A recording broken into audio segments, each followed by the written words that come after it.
नमस्कार दोस्तों, मेरा नाम है विशाल और हम बात कर रहे थे भारतीय संविधान की। पिछले वीडियो में हम लोगों ने भारतीय संविधान के भाग पहले, ऐतिहासिक पृष्ठभूमि, संविधान का निर्माण, संविधान की प्रमुख विशेषताएं, संविधान की प्रस्तावना, राज्य के नीति निर्देशक तत्व, मूल अधिकार, मूल कर्तव्य, संविधान का संशोधन, संविधान की मूल संरचना और उसके बाद भाग दूसरा, सरकार की प्रणाली के अंतर्गत संसदीय व्यवस्था, संघीय व्यवस्था, केंद्र राज्य संबंध, अंतर्राज्यीय संबंध और आपातकालीन प्रावधानों को डिस्कस कर चुके हैं। आप चाहें तो मेरे पिछले वीडियोस में जाके देख सकते हैं। हम लोग पूरी पॉलिटी को इसमें कवर करेंगे। ठीक, अब बात करते हैं इस वीडियो में भाग 3 की, केंद्र सरकार, जिसके अंतर्गत राष्ट्रपति को हम इसमें डिस्कस करेंगे। ये हमारा पहला भाग है। तो चलिए शुरुआत करते हैं। बात करते हैं राष्ट्रपति की। संविधान के भाग 5 के अनुच्छेद 52 से 78 तक में संघ की कार्यपालिका का वर्णन है। संघ की कार्यपालिका में राष्ट्रपति, उपराष्ट्रपति, प्रधानमंत्री, मंत्रिमंडल तथा महान्यायवादी शामिल है। ठीक, राष्ट्रपति भारत राज्य का प्रमुख होता है। वह भारत का प्रथम नागरिक होता है और राष्ट्र की एकता, अखंडता और सुदृढ़ता का प्रतीक होता है। सारे कार्य राष्ट्रपति के नाम से किए जाते हैं। ठीक, अब बात करते हैं राष्ट्रपति के निर्वाचन की। राष्ट्रपति का निर्वाचन जनता प्रत्यक्ष रूप से नहीं करती। आपने कभी राष्ट्रपति के लिए वोट तो किया नहीं है। ठीक, आप लोगों ने वोट किया है हमेशा विधायकों को, सांसदों को और नगर पालिकाओं में और भी जो होते हैं चुनाव, उनमें वोट किया है कभी, लेकिन राष्ट्रपति के लिए वोट नहीं किया है। राष्ट्रपति का निर्वाचन जनता प्रत्यक्ष रूप से नहीं करती, बल्कि निर्वाचन मंडल के सदस्यों द्वारा उसका निर्वाचन किया जाता है। इसमें निम्न लोग शामिल होते हैं जो राष्ट्रपति को वोट देते हैं। संसद के दोनों सदनों के निर्वाचित सदस्य, ध्यान रखिएगा, निर्वाचित सदस्य। दूसरा, राज्य विधानसभा के निर्वाचित सदस्य, जिन विधायकों को हम वोट करते हैं वो जाके राष्ट्रपति के लिए वोट करते हैं। केंद्र शासित प्रदेशों दिल्ली व पुडुचेरी विधानसभाओं के निर्वाचित सदस्य। ठीक, इस प्रकार संसद के दोनों सदनों के मनोनीत सदस्य, राज्य विधानसभा के मनोनीत सदस्य, राज्य विधान परिषदों के सदस्य निर्वाचित व मनोनीत। मान लीजिए किसी राज्य में क्या है कि विधान परिषद नहीं है, तो उसके साथ तो अन्याय हो जाएगा। तो इसलिए राज्य विधान परिषदों के सदस्य ना ही निर्वाचित और ना ही मनोनीत, और दिल्ली तथा पुडुचेरी विधानसभा के मनोनीत सदस्य राष्ट्रपति के निर्वाचन में भाग नहीं लेते हैं। कौन कौन? संसद के दोनों सदनों के मनोनीत सदस्य, राज्य विधानसभाओं के मनोनीत सदस्य, राज्य विधान परिषदों के सदस्य, चाहे वो मनोनीत हों और चाहे निर्वाचित हों। ठीक, दिल्ली तथा पुडुचेरी विधानसभा के मनोनीत सदस्य जो हैं वो राष्ट्रपति निर्वाचन में भाग नहीं लेंगे। ठीक, अब बात करते हैं, जब कोई सभा विघटित हो गई हो तो उसके सदस्य राष्ट्रपति के निर्वाचन में मतदान नहीं कर सकते।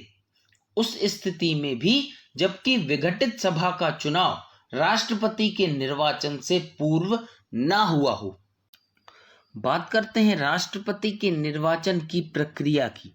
राष्ट्रपति के निर्वाचन के संबंध में संविधान के अनुच्छेद 55 में प्रावधान किया गया है, जिसके अनुसार राष्ट्रपति के निर्वाचन में निम्नलिखित सिद्धांतों को अपनाया जाता है।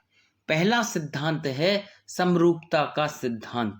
संविधान में यह प्रावधान है कि राष्ट्रपति के निर्वाचन में विभिन्न राज्यों का प्रतिनिधित्व समान रूप से हो, साथ ही राज्यों तथा संघ के मध्य भी समानता हो।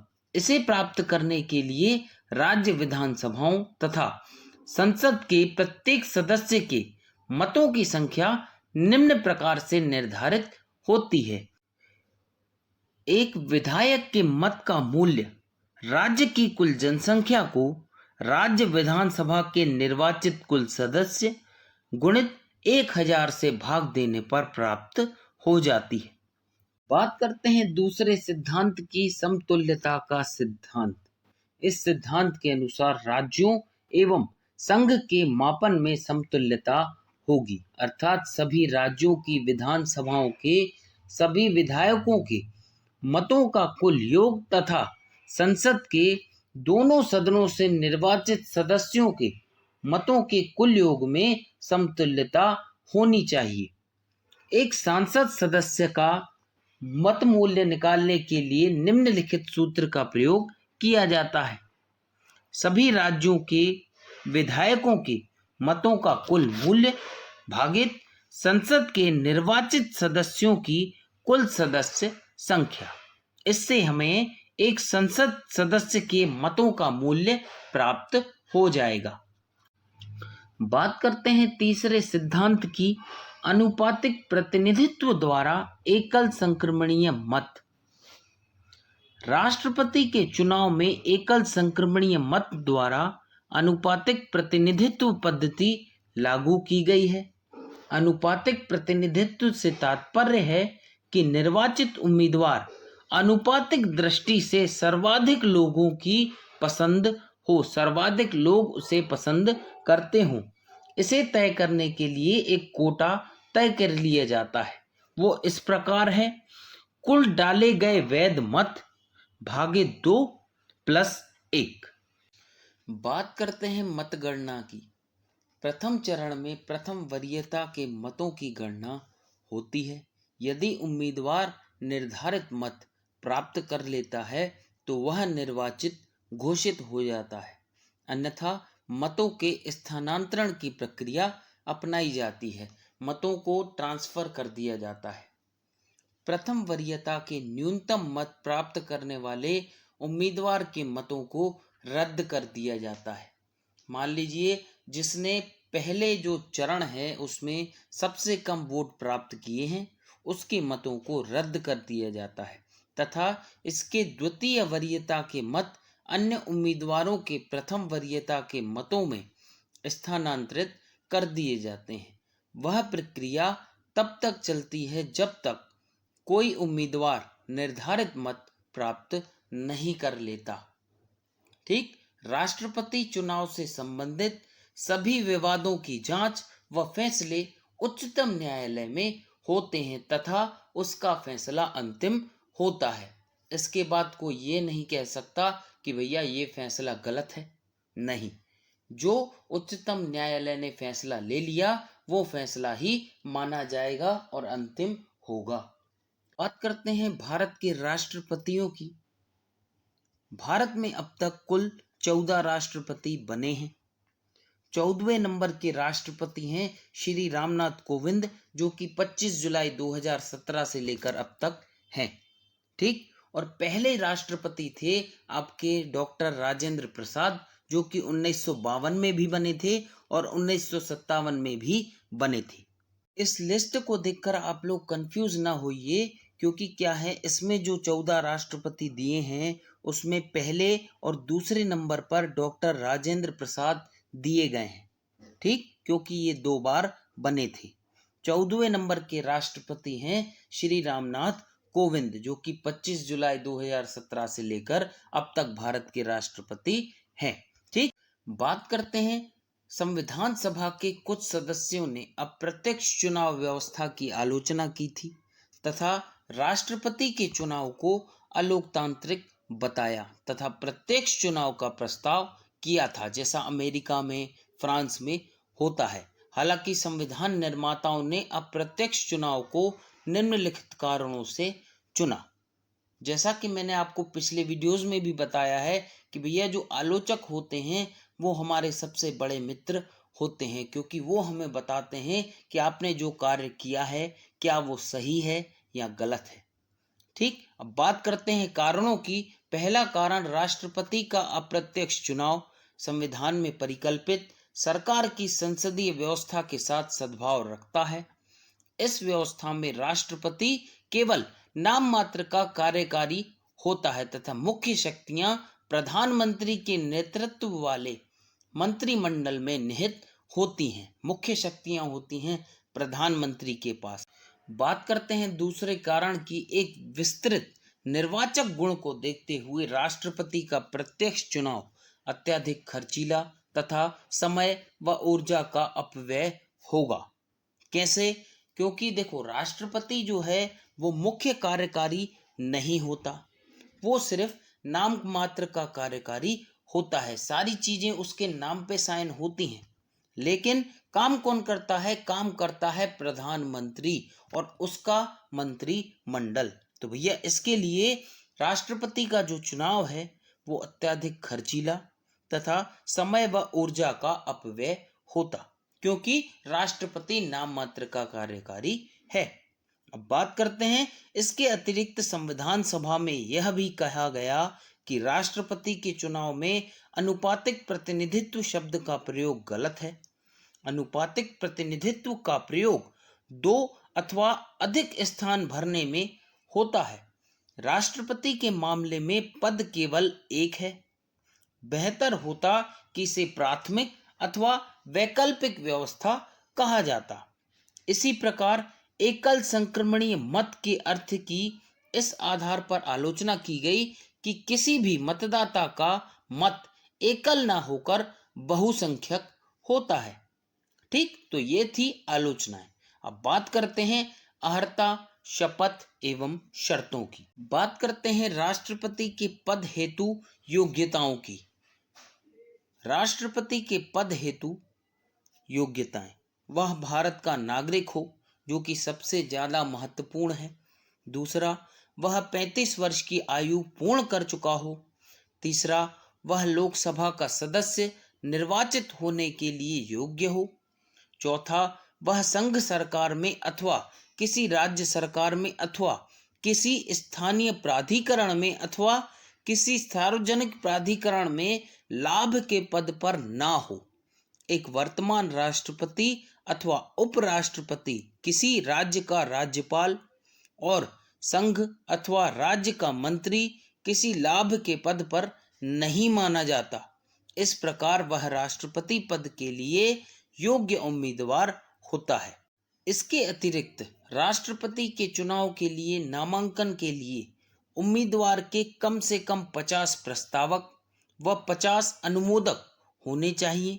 प्रत्येक उम्मीदवार भारतीय रिजर्व बैंक में 15,000 रुपये जमानत राशि के रूप में जमा करेगा। यदि उम्मीदवार कुल डाले गए मतों का 1/6 भाग प्राप्त करने में असमर्थ रहता है तो यह राशि जब्त हो जाती है।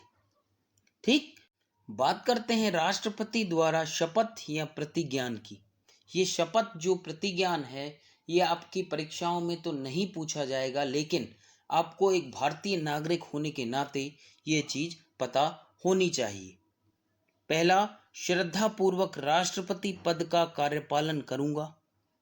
दूसरा, संविधान और विधि का परिरक्षण, संरक्षण और प्रतिरक्षण करूंगा और भारत की जनता की सेवा और कल्याण में निरत रहूंगा। उच्चतम न्यायालय के मुख्य न्यायाधीश और उसकी अनुपस्थिति में वरिष्ठतम न्यायाधीश द्वारा राष्ट्रपति को पद की शपथ दिलाई जाती है। अन्य किसी भी व्यक्ति को राष्ट्रपति के रूप में कार्य करता है अथवा राष्ट्रपति के कर्तव्यों का निर्वाह करता है, इसी प्रकार शपथ लेनी होती है। बात करते हैं राष्ट्रपति के पद के लिए शर्तों की।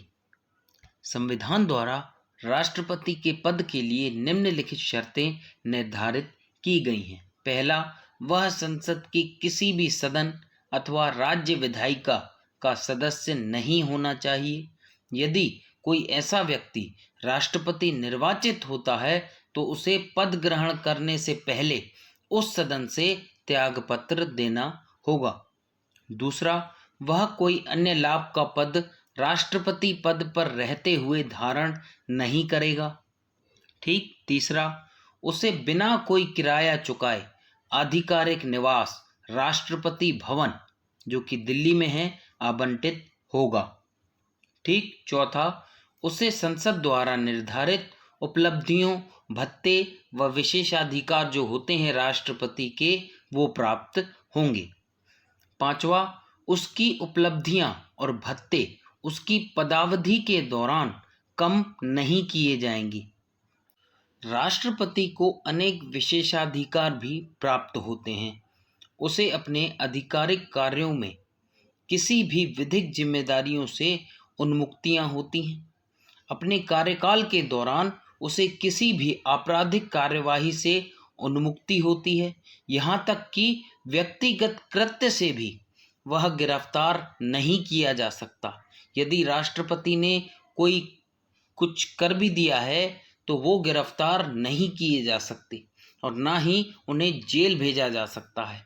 हालांकि 2 महीने के नोटिस देने के बाद उनके कार्यकाल में उन पर उनके निजी कृत्यों के लिए अभियोग चलाया जा सकता है। ठीक। अब बात करते हैं राष्ट्रपति की पदावधि की। राष्ट्रपति की पदावधि उनके पद धारण करने की तिथि से 5 वर्ष तक होती है। हालांकि वह अपनी पदावधि में किसी भी समय अपना त्यागपत्र उपराष्ट्रपति को दे सकते हैं। इसके अतिरिक्त उनके कार्यकाल पूरा होने के पूर्व महाभियोग चलाकर भी उनको पद से हटाया जा सकता है। जब तक उनका उत्तराधिकारी पद ग्रहण ना कर ले, राष्ट्रपति अपने 5 वर्ष के कार्यकाल के उपरांत भी पद पर बने रह सकते हैं। वह इस पद पर पुनः निर्वाचित हो सकते हैं। वह कितनी बार भी निर्वाचित हो सकते हैं। हालांकि अमेरिका में एक व्यक्ति 2 बार से अधिक राष्ट्रपति नहीं बन सकता। ठीक। जैसे पहले आपको ध्यान होगा कि डोनाल्ड ट्रंप थे, उन्होंने 2 कार्यकाल पूरे किए। ओबामा थे, उन्होंने भी 2 कार्यकाल पूरे किए। अब हाल ही में जो बाइडेन अमेरिका के राष्ट्रपति बने हैं, जिनके संबंध भारत के साथ बहुत अच्छे हैं। ठीक है, बिकॉज ऑफ चाइना। बात करते हैं इन पर महाभियोग की। राष्ट्रपति पर महाभियोग। राष्ट्रपति पर संविधान का उल्लंघन करने पर महाभियोग चलाकर उन्हें पद से हटाया जा सकता है। हालांकि संविधान ने संविधान का उल्लंघन वाक्य को परिभाषित नहीं किया है। महाभियोग के आरोप संसद के किसी भी सदन में प्रारंभ किए जा सकते हैं। इन आरोपों पर सदन के 1/4 सदस्यों, जिस सदन ने आरोप लगाए हैं, ठीक वहां के हस्ताक्षर होने चाहिए और राष्ट्रपति को 14 दिन का नोटिस देना चाहिए।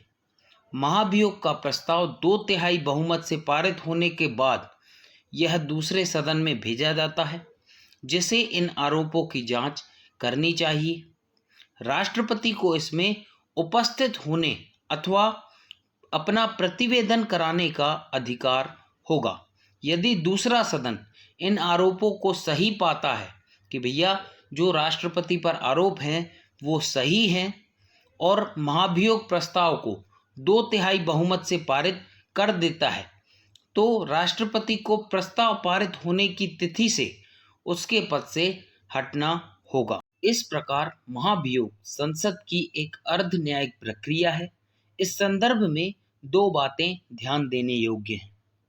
पहला, संसद के दोनों सदनों के नामांकित सदस्य जिन्होंने राष्ट्रपति के चुनाव में भाग नहीं लिया था, इस महाभियोग में भाग ले सकते हैं। ये क्वेश्चन अक्सर एग्जाम्स में पूछ लिया जाता है। राज्य विधानसभाओं के निर्वाचित सदस्य तथा दिल्ली व पुदुचेरी केंद्र शासित राज्य विधानसभाओं के सदस्य इस महाभियोग प्रस्ताव में भाग नहीं लेते हैं जिन्होंने राष्ट्रपति के चुनाव में भाग लिया था। ठीक। अभी तक किसी भी राष्ट्रपति पर भारत में महाभियोग नहीं चलाया गया है, जो कि बहुत अच्छी बात है। ठीक। अब बात करते हैं राष्ट्रपति के पद की रिक्तता कि भैया उनका पद किस प्रकार खाली हो सकता है। 5 वर्षीय कार्यकाल समाप्त होने पर, उनके त्यागपत्र देने पर, महाभियोग प्रक्रिया द्वारा उन्हें पद से हटाए जाने पर या उनकी मृत्यु हो जाने पर। 5वां, अन्यथा जैसे यदि वह पद ग्रहण करने के लिए योग्य ना हो अथवा निर्वाचन अवैध घोषित कर दे। कौन? Supreme court. यदि पद रिक्त होने का कारण उसके कार्यकाल का समाप्त होना हो तो उस पद को भरने हेतु उसके कार्यकाल पूर्ण होने से पूर्व नया चुनाव कराना चाहिए। यदि नए राष्ट्रपति के चुनाव में किसी कारणवश कोई देरी हो तो वर्तमान राष्ट्रपति अपने पद पर बना रहेगा 5 वर्ष के बाद भी, जब तक कि उसका उत्तराधिकारी कार्यभार ग्रहण न कर ले। संविधान ने यह उपबंध राष्ट्रपति के न होने पर पद रिक्त होने से शासनांतरण से बचने के लिए किया है। इस स्थिति में उपराष्ट्रपति को यह अवसर नहीं मिलता कि वह कार्यवाहक राष्ट्रपति की तरह कार्य करे और उसके कर्तव्यों का निर्वहन करे। यदि उसका पद उसकी मृत्यु, त्यागपत्र, निष्कासन अथवा अन्यथा किसी कारण से रिक्त होता है और किसी कारण से यदि राष्ट्रपति का पद खाली होता है तो नए राष्ट्रपति का चुनाव होने तक नया निर्वाचित राष्ट्रपति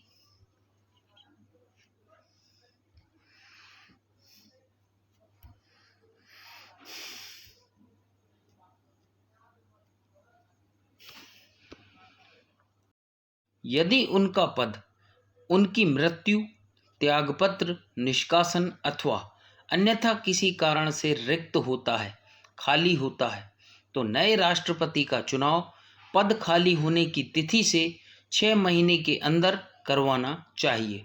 नया निर्वाचित राष्ट्रपति पद ग्रहण करने से 5 वर्ष तक अपने पद पर बना रहेगा। ठीक। और दूसरी कंडीशन, यदि राष्ट्रपति का पद उसकी मृत्यु, त्यागपत्र, निष्कासन अथवा अन्य किन्हीं कारणों से हो जाता है, उनका पद यदि खाली हो जाता है तो उपराष्ट्रपति नए राष्ट्रपति के निर्वाचित होने तक कार्यवाहक राष्ट्रपति के रूप में कार्य करेगा। ठीक। इसके अतिरिक्त यदि वर्तमान राष्ट्रपति अनुपस्थिति, बीमारी या अन्य कारणों से अपने पद पर कार्य करने में असमर्थ हो तो उपराष्ट्रपति उसके पुनः पद ग्रहण करने तक कार्यवाहक राष्ट्रपति के रूप में कार्य करेगा। तो आज का वीडियो करते हैं हम यही समाप्त। ये था हमारा राष्ट्रपति का पहला भाग, फर्स्ट पार्ट।